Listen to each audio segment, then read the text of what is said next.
proceso de generar un presupuesto y de lo que históricamente han representado o no los presupuestos en Guatemala. Ahora conversaremos acerca de lo que se aprobó ya el lunes 30 de noviembre, a eso de las 11:55, 11:57, depende qué reloj volteaba a ver a usted, pero era antes de las 12 de la noche, si no, no hubiera valido la aprobación del presupuesto. Vamos a conversar con Alejandra Contreras, quien es economista y analista de ICEFI, Instituto Centroamericano de Estudios Fiscales. Me acompaña también Walter Menchú, quien es analista del Centro de Investigaciones Económicas Nacionales, CIEN. Así que bienvenidos a ambos, muchas gracias por estar acá. Gracias, Quique, por la invitación. Gracias. Empiezo con Alejandra, para que hablemos un poco desde el punto de vista general. ¿Cómo se compara el presupuesto 2016 con los presupuestos anteriores? Y en particular, vamos a hablar también un poco más a fondo acerca de contra el presupuesto que estaba que había sido sometido por el Ministerio de Finanzas para que fuera aprobado. Pero comparemos primero contra los presupuestos anteriores. ¿Tiene algunos rasgos que sean radicalmente distintos a los presupuestos anteriores o es un poco más de lo mismo, Alejandra? Bueno, consideramos que este presupuesto tiene la particularidad que es el más bajo en los últimos 16 años. Como proporción del PIB apenas alcanza el 12.7%. Es un presupuesto, la verdad, muy magro frente a los desafíos de desarrollo que enfrenta el país. Es un presupuesto que ha quedado también con un margen de maniobra muy pequeño. Una parte es estructural y viene por las fuentes de financiamiento, pero también está condicionado por una serie de normas de transparencia que podemos ir discutiendo, unas que vemos muy positivas y otras que de alguna manera hacen un poco difícil el manejo de algunos recursos. Vamos a ver las normas en unos segmentos más adelante, pero Walter, la misma pregunta para ti. Es más de lo mismo, además de que, y voy a hacer la aclaración esta porque la gente dirá, ¿cómo van más pequeños? Es un montón de dinero. Claro. Es un montón de dinero, pero comparando los últimos 15 años, los presupuestos han oscilado entre 13 normalmente y casi 15% del PIB, y en esta ocasión están en el 12.7. Más allá de esa característica que nos decía Alejandra, ¿ves algo radicalmente distinto en el presupuesto, aparte de su tamaño pequeño comparado con otros años y comparado con el PIB, Walter? Básicamente sigue la distribución como se ha presentado en los años anteriores. Básicamente el 33%, 34% va al servicio de la deuda, un 18%, 18% va al servicio de la deuda, un 33% va a obligaciones del Estado a cargo del Tesoro, un 18% al Ministerio de Educación, 6% al MINGOV, 5% al MISID. O sea, la estructura del presupuesto viene como estaba en los años anteriores. Entonces, en ese sentido no existe ninguna variación significativa. Cuando ya entramos a ver a nivel de cada ministerio, sí, algunos se reducen, algunos se incrementan algún poco, pero básicamente no existe una variación significativa en cuanto al presupuesto total, los 70.000 millones y algunos que salen más. 70.796. Diciendo esto, Alejandra, ¿qué significa eso en función de lo que puede o no invertir o gastar el Estado durante este año? ¿Qué expectativa podríamos tener entonces de los resultados que esperamos del Estado? Bueno, hay que reconocer que la composición sí varió significativamente en algunos ministerios, particularmente en el Ministerio de Comunicaciones, que reporta una baja de casi 1.000 millones. A nosotros todavía no nos queda claro exactamente cómo es que se va a manejar esta reducción, porque está enfocada en la parte de vivienda y otra parte en Covial y también en la inversión de carreteras. Entonces, la inversión en gastos de capital ha venido disminuyendo considerablemente en la última década. Esto no es menor, tiene implicaciones de mediano y largo plazo, porque entre menos invirtamos en infraestructura económica, menos capacidad productiva estamos teniendo para crecimiento económico. Pero hay una cosa más con respecto a lo que acaba de decir Alejandra, porque esos dos rubros que usted acaba de mencionar tienen presupuesto asignado por ley. Correcto. Vivienda tiene un porcentaje asignado por ley tanto de la venta de cemento como de una asignación específica del 0.5, si mal no me recuerdo, como porcentaje, pero además también Covial. Pues Covial tiene el impuesto de distribución de derivados del petróleo, que es de las gasolinas, un porcentaje importante de ese recurso va a ese fondo. Y yo me atrevería a decir que históricamente nunca se ha entregado a esos fondos lo que la ley dice se debe haber entregado. Sí, yo creo que aquí tenemos un dilema, porque el financiamiento, tal como se había previsto en el proyecto que entregó el Ejecutivo, indicaba una carga tributaria de 10.4. Esta se dejó intacta en el Congreso y donde se ajustó fue en la parte de colocaciones internas, es decir, en la emisión de deuda. Exactamente. Entonces el techo se ajustó con deuda. Va a ser ahorita una tarea dura para el Ministerio de Finanzas hacer el ajuste en el presupuesto analítico para hacer coincidir la fuente de financiamiento con los recortes previstos, porque no se puede hacer algo que sea ilegal, digamos. Si el impuesto hay un destino específico, debe quedar provisionado en la partida presupuestaria.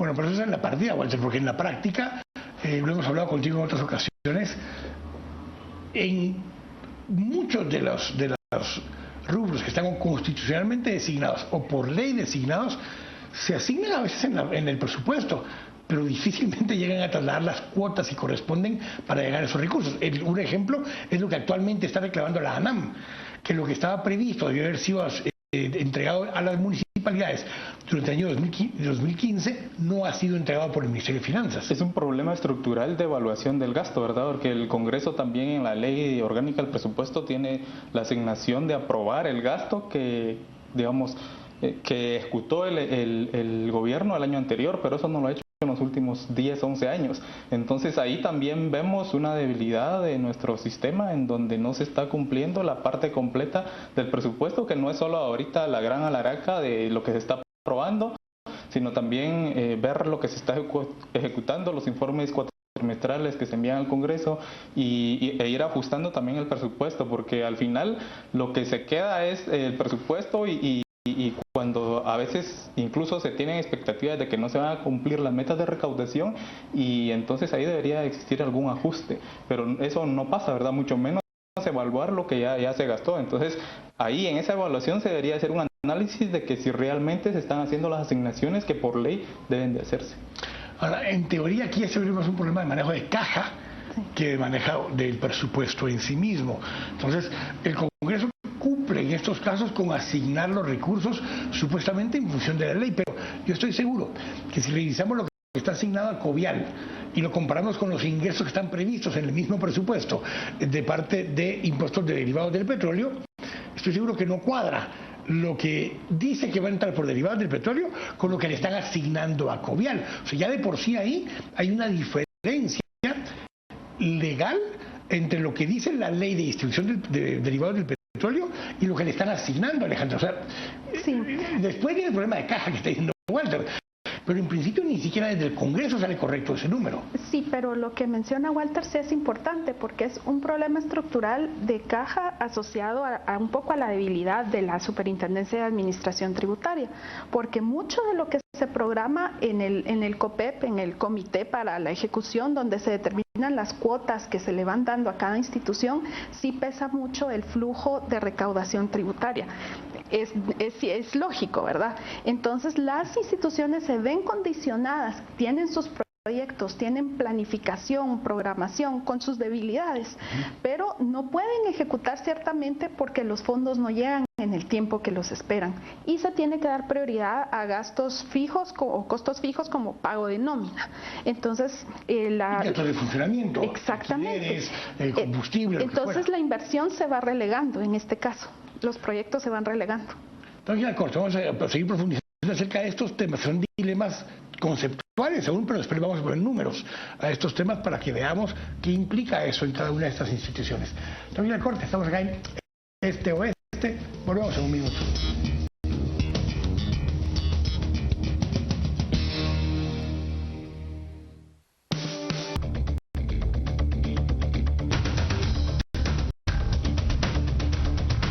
Estamos de regreso acá en Este Oeste, analizando el presupuesto 2016. Y lo decíamos un poquito afuera del aire ahora con Alejandro y con Walter, voy a usar un término distinto al tecnicismo que usamos hace un momento acá nosotros, pero lo que envió el Ministerio de Finanzas en su momento era un producto muy técnico que había salido por primera vez, yo les diría casi en 30 años de democracia reciente.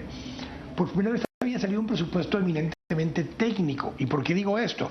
Porque estaban un poquito ocupados el presidente, la vicepresidenta del momento, algunos de los ministros y demás, en otros temas muy personales en el periodo en el cual se estaba discutiendo a nivel técnico en CGPLAN, de la Dirección Técnica del Presupuesto, del Ministerio de Finanzas en general, cómo se iba a estructurar el presupuesto. Entonces, ¿quiénes hicieron el presupuesto? Los técnicos. Y lo envían de una manera muy estructurada, muy técnicamente. Sin embargo, en esta propuesta de última hora que se modifica la propuesta original del Ministerio de Finanzas, hacen algunas alteraciones de asignaciones de rubros grandes de unos ministerios a otros, sin que necesariamente tenga un soporte técnico. ¿Cómo afecta eso ahora? A que cuando eso llega al Ministerio de Finanzas, Walter, tienen que readaptar en función de lo que habían programado las unidades ejecutoras, en función de lo que habían programado las distintas entidades autónomas, semiautónomas, descentralizadas, que habían enviado presupuesto en función de lo que ellos mismos les habían planteado. ¿Cómo se empalma ahora esto con una decisión disque técnica? Porque el Congreso argumenta que lo hicieron muy técnicamente, cuando realmente es una decisión política. Es bien complejo porque, bueno, hablamos mucho del tema por el lado de los gastos y qué ministerios incrementaron, redujeron y todo, pero también está el tema de las fuentes de financiamiento. Por ejemplo, hay un poco más de 2.000 millones de financiamiento que va a inversión en infraestructura vial para el Ministerio de Comunicaciones, que eso está financiado exclusivamente con préstamos externos. Que son básicamente el préstamo del BCIE para lo que es la CA2 Oriente, la CA2 Occidente y la Transversal del Norte. Ahí se van el 80% del recurso. Casi. Y luego vemos de que el recorte que se hizo por las fuentes de financiamiento fue exclusivamente con bonos del Tesoro, que inicialmente estaba 14.000 millones, se redujo a 12.000 de deuda interna, al final se quedaron 9.000 millones. Y cuando sumamos cómo estaba destinado ese financiamiento, solo en las deficiencias netas del Banco de Guatemala y el tema de pago de deuda, ya sea amortizaciones o pago de intereses y comisiones, solo ahí ya se pasa incluso de lo que quedó en bonos del Tesoro. Es decir, va a tener que haber toda una reestructuración de las fuentes de financiamiento si van a hacer que este presupuesto sea operativo. Hay una cosa interesante con lo que acaba de decir Walter, porque mucho hablamos siempre de la rigidez estructural del presupuesto. La única fuente de financiamiento realmente que es 100% flexible es el endeudamiento. Sí. Porque los impuestos, una vez son ingresos ordinarios, tienen una forma de distribuirse, y peor aún si es una que tiene una asignación específica. El IVAPAS, por ejemplo, tiene una asignación específica para municipalidades, y una vez se le dará de municipalidades para destinos específicos dentro de las municipalidades. Inversión, por ejemplo, no funcionamiento. Entonces, ¿cuán complejo es cuando se arman estas estructuras de pronto cambiarle una llanta al carro mientras vamos caminando y pretender que eso no va a alterar el producto final? No, sí, es un problema técnico de consideración. Específicamente el endeudamiento es más fácil, pero el interno, porque el externo, claro, está sujeto a un proyecto, hay que hacer todo un trámite. A menos que venga para apoyo de presupuesto, cosas por el estilo, que es para financiamiento del Estado. Pero recordemos que en este presupuesto particularmente las ventanillas de crédito estaban virtualmente cerradas, entonces no hay contratación de empréstitos nuevos, está todo vinculado al tema de colocaciones internas. Y entonces este manejo de fuentes de financiamiento, vamos a ver, el Ministerio de Finanzas tiene que estar trabajando ahora en su distribución analítica, veremos qué proyecto presenta, ¿no? Para ver cómo puede conciliar estas fuentes de financiamiento. Ahora, hay un tema ahí bien importante, el tema de los candados presupuestarios, porque quedó un artículo de que solo pueden colocar el 50% de los bonos y luego... bueno, esto no sé si al final sí se va a hacer, pero eso es lo que dice el acuerdo, ¿verdad? De que si se ve que se están teniendo los resultados con las inversiones que se están haciendo, el Congreso tiene que aprobar la otra mitad de ese endeudamiento. Entonces sí quedaron varios candados ahí importantes en donde el Congreso va a tener un papel muy importante en la negociación este año. Ahora, pero el Congreso... Cualquiera diría, lo que hizo el Congreso fue poner candados para tener restringida la caja del Ejecutivo, porque es una estructura que ha mostrado ser corrupta. En la práctica, lo que dejaron fue un candado para que tengan que ir a negociar con ellos cualquier cosa que quieran hacer, y eso implica que si quieren emitir el resto de los bonos, tienen que ir a negociar el Congreso. Si quieren trasladar recursos de vuelta hacia el Ministerio de Salud, que les redujeron presupuesto, tienen que ir a pedir permiso al Congreso. ¿Sí? O sea, realmente lo que se quedaron fue con la llave del candado. Sí, en ICEFI, por ejemplo, nuestra recomendación técnica fue aprobar el presupuesto tal como lo había presentado el Ejecutivo, para facilitarle al gobierno electo que tuviera cierto margen de maniobra, porque en este momento va a estar un poco digamos, difícil. Nuestra recomendación aquí sería que el asunto va a ser de gestión. Realmente la corrupción no se combate reduciendo presupuestos. Esto debe de ser una reacción a un análisis profundo de la situación institucional en que se encuentran los ministerios y a un reordenamiento institucional. Después de esto uno puede hacer los ajustes presupuestarios necesarios. Entonces aquí la respuesta va a ser un tema de gestión que va a requerir eficiencia y mucha claridad en todas las acciones que se van a emprender.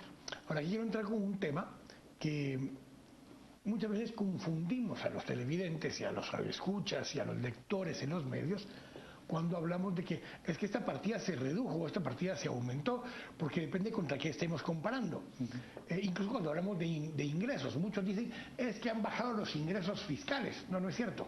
Salvo a través del año 2009, que fue la crisis mundial, los ingresos fiscales todos los años han aumentado. Lo que sucede es que han aumentado a un ritmo menor del que estaba previsto en el presupuesto y de acuerdo a la actualización tributaria o alguna reforma fiscal. Entonces, basado en esa lógica, realmente lo que tenemos en este momento es que las rebajas o aumentos que son contra qué. Por ejemplo, ahorita estábamos diciendo que había habido una reducción para salud, pero ¿es una reducción contra la propuesta del Ejecutivo o una reducción contra lo que realmente tenía este año en ejecución el Ministerio de Salud? Hago la pregunta para que lo...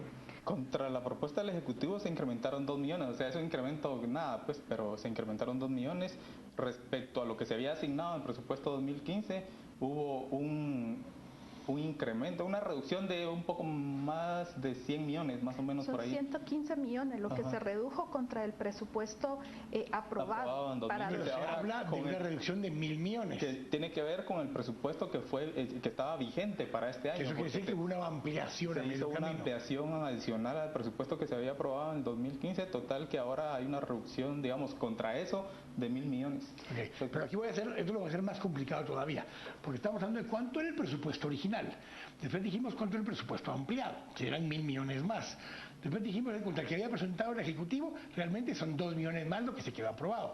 Pero contra lo ejecutado, aquí te estoy agregando una grada más a esta complicación. Contra el ejecutado, ¿cómo estamos comparados? Porque entiendo yo que contra lo ejecutado más o menos va a terminar en línea con lo que queda presupuestado. Correcto. Pero la limitante fue porque no le dieron caja para ejecutar lo que debieron haber ejecutado o no hubo capacidad en el Ministerio de Salud para ejecutar. A ver, ¿puede Alejandra Rivera? Sí, yo creo que el Ministerio de Salud presentó una particularidad. A este ministerio se le hizo una transferencia de 915 millones que provenían de 1.965 millones que se dejaron en el presupuesto de 2015 en obligaciones del Estado a cargo del Tesoro. ¿Eran las transferencias del Banco de Guatemala? No, a cargo del MISIBI. Sí. Estaban a cargo del MISIBI. Que era en teoría el bolsón aquel para el transporte público y todo lo demás. Donde estaba el subsidio que se especuló. Exacto. Esos 915 millones se trasladaron a salud, pero nunca fue con el objetivo de mejorar el financiamiento de la salud, sino que 600 de esos millones se pusieron en la partida de combate a la desnutrición aguda, porque era para el renglón de compras de alimentos para personas. Se especulaba que ahí se iban a comprar alimentos para hacer bolsas en la campaña. La verdad, por ahí iba la lectura. Tampoco se ejecutó. O sea, se trasladó la partida, pero no era necesariamente para comprar insumos hospitalarios, ni para comprar medicina, ni para ampliar cobertura en salud. En ese momento, ahora recuerdo, la CESAN salió dando una conferencia de prensa donde establecía que por el fenómeno climático que tuvimos este año, la sequía, esto era una acción de prevención para tener digamos que unos recursos a cuáles acudir para dar alimentos en caso de una situación de hambruna en el corredor seco o una situación de hambre estacional.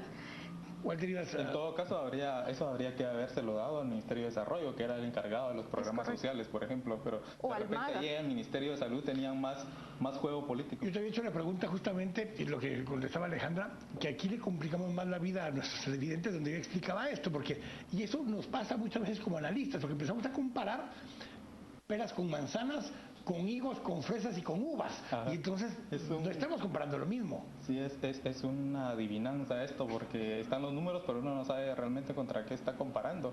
Pero sí vale la pena hacer esa acotación, ¿verdad? Porque aunque no, bueno, y eso va a depender también las nuevas asignaciones o las reducciones que se hayan hecho, a qué rubros fueron los que se redujeron. Porque el titular decía, se le redujeron 1.000 millones a salud. En la práctica no se le redujeron 1.000 millones a salud. No. En la práctica está prácticamente con el mismo presupuesto que tenía en el 2015. ¿Estoy en lo correcto? Así es. Okay. Lo digo porque el titular que vende es, le redujeron al Ministerio de Salud. En la práctica le redujeron un techo que no iba a ser para insumos médicos hospitalarios, ni para medicinas, ni para enfermeras, ni para extensión de cobertura médica, sino que era para alimentos en bolsas que eran ahora seguras, en bolsas seguras o alguna cosa por el estilo. Lo pregunto así porque entonces si lo vemos, si compramos así ahora, mejor comprando contra el presupuesto realmente asignado para el año 2015 y contra el presupuesto propuesto por el Ministerio de Finanzas, que en muchos casos coincidían bastante, ¿qué instituciones tuvieron mejorías en la asignación presupuestaria y qué instituciones tuvieron rebajas en esa asignación presupuestaria? En todas tuvieron rebaja -3, que es el Ministerio de Educación, que aumentó 5 millones, el Ministerio de Salud, que decíamos 2 millones, y las obligaciones a cargo del Estado, a cargo del Tesoro. Ahí eran como 600 millones más o menos, y básicamente se le incrementaron 400 a la Universidad de San Carlos y 290 o 390, no me acuerdo cuál es el dato exacto, al Ministerio Público.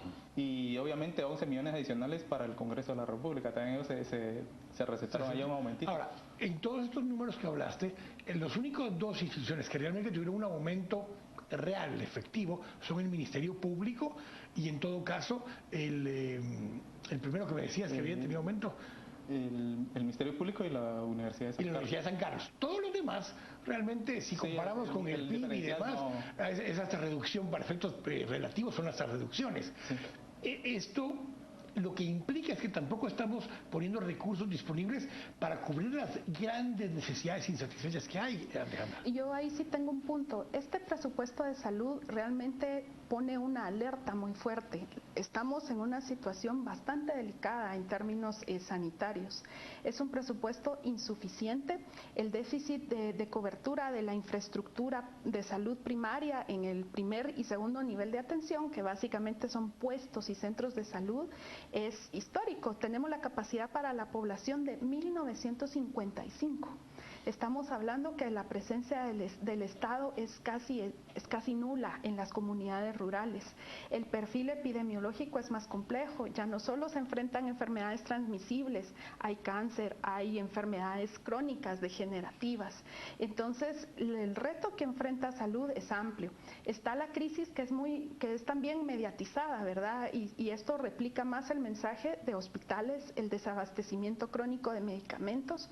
Y hemos hecho estimaciones en ICEFI y digamos completando inversiones en seguridad, en educación, salud y protección social, porque deben ir articuladas. No podemos pensar nuevamente que podemos hacer inversiones unilaterales y desconectadas. Tienen que todas responder a un plan de desarrollo con enfoque territorial que responda a la realidad del país.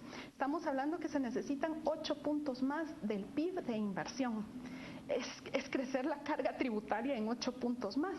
No pensamos que esto se puede hacer de un año a otro, pero sí que hay un horizonte por lo menos de 10 o 12 años que plantearnos para hacer cambios que respondan a los factores estructurales que están condicionando el desarrollo del país. Sí se puede hacer, pero necesita dos cosas: un liderazgo positivo político muy grande y un salto al vacío. O sea, un creer, una fe de que además se va a manejar bien. Exacto. Porque el problema principal de la mayoría de guatemaltecos es que no creemos que se vaya a hacer bien, porque subir esos 8 puntos más tendría que ser una mezcla, y vamos a hablar de eso en el siguiente segmento, una mezcla entre endeudamiento fresco, mucho más amplio del que actualmente tenemos, aunque eso asuste a muchos, y dos, sí una recaudación tributaria adicional, uno, por medio de ampliar la base y medidas administrativas, y dos, por ampliar en algunos casos tasas o modificar algunos impuestos actuales. Tengo que ir a corte, vamos a hablar justamente de esos temas al volver, para ver entonces qué es lo que nos hace falta, qué tendríamos que estar haciendo. Somos acá en Este Oeste, volvemos en un momento.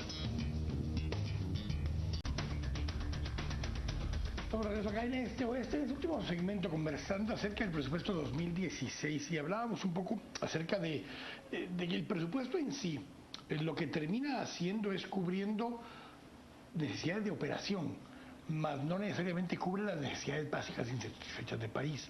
Aquí donde hablábamos que se requiere una inversión sostenida por un periodo de tiempo de una manera un poco más agresiva. Muchos países alrededor del mundo, en estas etapas, en estos momentos, toman una decisión de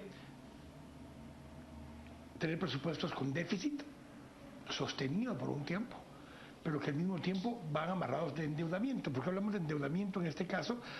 Porque es un endeudamiento que genera más flexibilidad, que permite poder invertir en otros temas, ya que eso no está sujeto a las estructuras rígidas de asignaciones constitucionales y cosas por el estilo. ¿Qué tendríamos que hacer de forma sostenida, según criterio de ambos, de Walter y de Alejandra, para poder romper un poco este esquema, donde somos un país de ingresos de nivel medio tendiendo a lo bajo, y para poder dar ese salto cualitativo, porque a nivel macro hemos mantenido sostenidamente estabilidad, pero a nivel micro y a nivel desarrollo humano no hemos logrado levantar eso. A ver, Walter. Básicamente la estructura de cómo se distribuye el presupuesto, porque ha venido disminuyendo significativamente el presupuesto destinado a inversión, 65% ahora va a financiamiento, una parte importante a pago de deuda, y ciertamente no hay flexibilidad para invertir en programas que se consideren como estandartes de un gobierno para fomentar el capital humano, las inversiones en infraestructura que son necesarias. Pero creo que el miedo que todos tenemos es, y por eso fue que se redujo el presupuesto y se quería reducir de manera más grande, es... Bueno, algunos dijeron que hasta 54.000 millones, que es lo que generaba de ingresos. Sí, que se equilibrara con los ingresos tributarios, pero el miedo es de que, bueno, a partir de la recesión del 2008-2009, que llegamos a déficit presupuestarios arriba del 3%, ahora que estamos alrededor del 2% del PIB, digamos... A partir de que alcanzamos ese 3%, ya no se regresaron a niveles anteriores, que era 1.5% del PIB. Entonces, el miedo es de que esto sea insostenible, y lo que está pasando es que estamos financiando financiamientos nada más. O sea, estamos financiando un elefante que básicamente es de puro gasto administrativo. Entonces, es importante revisar nuevamente que si se van a hacer nuevas asignaciones en el futuro, se tenga un plan específico para ver cuáles van a ser esas asignaciones, cuáles van a ser esos proyectos estandarte que va a usar el gobierno para invertir en capital humano e inversión física. Alejandra. Yo creo que tenemos que pensar más bien en un horizonte que tenga medidas de corto, mediano y largo alcance. En el corto plazo es fundamental la calidad institucional que tienen en este momento los ministerios que están ejecutando. Es importante que se tomen medidas, y aquí estamos hablando de transversales en general. El tema del recurso humano es importantísimo, el tema de adquisición de insumos, el tema de logística, de manejo de inventarios a las entidades que les corresponde, y el manejo sobre todo de transparencia y acciones de probidad. En general, consideramos muy prudente que para dar pasos sensatos, primero hagamos un ejercicio serio de planificación que nos permita ver ese horizonte, pero para esto tienen que haber precondiciones. Las instituciones en este momento no dan la talla, no tienen los músculos para hacer un plan de inversiones que sea agresivo. Eso se tiene que construir, toma tiempo, tampoco es inmediato, pero sí se puede hacer. En materia, por ejemplo, se acaba de aprobar la nueva ley de contrataciones. Este presupuesto, entre todo, tiene detalles importantes que hay que mencionar. Se obliga a hacer una auditoría a la nómina de personal de varios ministerios. Esto es fundamental. Se tiene que hacer un rediseño institucional, ver bien el mandato de las instituciones, ver aquellas funciones que están traslapadas entre instituciones, porque los fondos son pocos, hay que optimizarlos en primera instancia. Con esto hecho y avanzando en materia de calidad institucional, sí que se puede hacer un ejercicio de planificación que tiene que tener varias bases. Una, como decimos, ordenamiento territorial, uso de planificación espacial. Se necesitan sistemas de información, el censo es fundamental, tenemos que crear toda una plataforma, no se puede seguir así. El Sistema Nacional de Información que tiene Segeplan, CINIT, tiene recursos muy valiosos. El INE ha hecho un gran esfuerzo y está pronta a salirle en COVID 2014 y necesitamos una batería realmente y un trabajo, digamos, de planificación y de inteligencia que permita construir esa base. Sobre esto entonces podemos empezar a tener un plan serio de inversiones y de financiamiento para las mismas. Con un plan bien hecho, nadie va a un banco a pedir un préstamo si no tiene bien hecho su plan de inversión. Es un poco la analogía. Con esto hay cooperación que se puede canalizar la ayuda de otros países para ciertos proyectos de infraestructura. En infraestructura en salud se necesita una construcción agresiva de puestos de salud, es así. Escuelas, no tanto, ahí hay que ver el déficit de otra manera, y hay infraestructura productiva que habilita cambios en las poblaciones. Caminos rurales, inversión en agua, en saneamiento, que puede hacer cambios prontos por el bienestar de las personas. Si a esto hablábamos fuera de cámaras, lo integráramos con un plan de desarrollo que se acompase, que tenga también características urbanas, podríamos pensar en un país distinto. Hay posibilidades. Todo esto implica, Walter, poder romper un poco muchos mitos o paradigmas que tenemos con respecto al presupuesto. Muchas veces criticamos a los políticos que no se cumplen promesas, pero muchas veces las promesas no se pueden cumplir porque no hay recursos con que cumplir esas promesas que se han planteado. El proyecto Hambre Cero, el proyecto de disminuir la violencia de tales y cuales formas, un proyecto de ampliar la cobertura en preprimaria o en básicos o diversificado.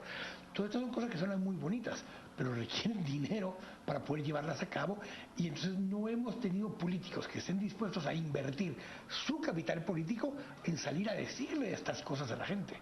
Todos quieren mantener la popularidad, ¿verdad? Y al final también eso era lo que quería complementar, de que no solo existe debilidad institucional a nivel de los ministerios, sino debilidad institucional a nivel político, ¿verdad? O sea, 30 años y no hemos madurado la democracia en relación a que todo, digamos, si en otros años probablemente han existido planes interanuales y de inversión y todo, pero viene un nuevo gobierno y viene a darle vuelta a todo, un cambio. Entonces toda esta planificación y esta inversión que se tenía planeado hacer a un plazo de unos 5, 10, 15 años se cambia totalmente, ¿verdad? Entonces no solo que las instituciones no están fortalecidas hacia lo interno, su recurso humano y profesional, sino también el tema político, porque podemos tener una institución muy técnica y todo, como es el Ministerio de Finanzas y la Dirección Técnica del Presupuesto, y viene el juego político que viene a desbaratar todo totalmente, ¿verdad? Entonces sí concuerdo que debe existir un plan de mejoramiento de corto plazo para que, digamos, a partir de la eficiencia del gasto que se está asignando actualmente a estos ministerios, uno ya tenga más confianza de decir, bueno, sí, apostémosle y demos recursos para el presupuesto, pero mientras estos cambios no se ven, siempre va a existir aquella moral tributaria que está por los suelos, de que nadie quiere pagar más de lo que hay. Gracias, Alejandra. Gracias a Walter por haber participado con nosotros en este espacio de análisis del presupuesto 2016. ¿Qué tiene de impacto? Es del mismo tamaño para efectos prácticos que el que había. ¿Qué tiene de impacto? Algunos ministerios tienen un poco más de recursos que otros, impacto más fuerte, más dinero para la USAC y más dinero para el Ministerio Público. Lo demás, más o menos como estaba. Lo importante ahora es sentarnos de verdad el próximo año, evaluar qué queremos a mediano y largo plazo, decidir cuánto cuesta y decidir quién lo va a pagar. Gracias por habernos acompañado una vez más acá en Este Oeste. Hasta la próxima semana. Buenas noches. Dios los bendiga.